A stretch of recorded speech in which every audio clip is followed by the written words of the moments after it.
नीलू एक प्यारी और नटखट लड़की थी। वह अपने माता पिता और छोटे भाई चिंटू के साथ एक छोटे से गांव में रहती थी।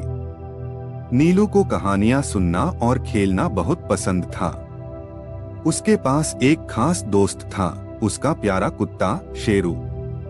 शेरू नीलू के साथ हर समय रहता और दोनों एक दूसरे का ख्याल रखते। एक दिन गांव में एक बड़ा त्योहार मनाया जा रहा था। सभी लोग खुशी खुशी तैयारियां कर रहे थे। नीलू भी बहुत उत्साहित थी। वह अपने परिवार के साथ मेला जाने वाली थी। लेकिन अचानक गांव में खबर फैली कि जंगल से एक शेर निकल आया है और वह गांव के पास ही देखा गया है। यह सुनकर सब डर गए और मेला बंद कर दिया गया। नीलू के माता पिता ने उसे और चिंटू को घर के अंदर ही रहने को कहा। लेकिन नीलू को अचानक याद आया कि शेरू बाहर खेल रहा था। वह घबराई क्योंकि उसे शेरू की चिंता हो रही थी।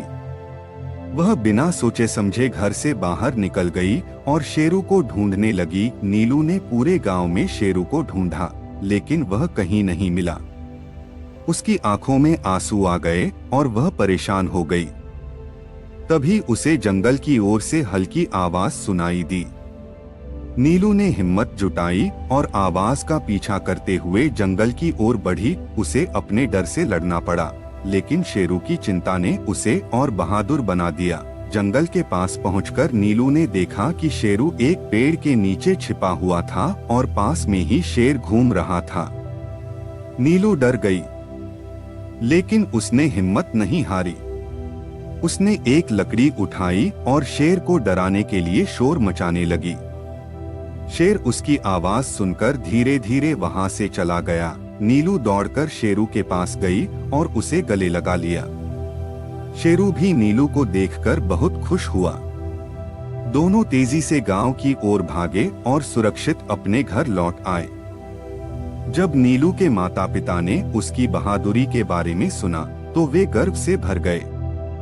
गांव के सभी लोग भी नीलू की तारीफ करने लगे।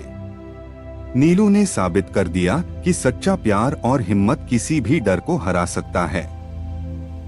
उस दिन से नीलू और शेरू की दोस्ती और भी गहरी हो गई।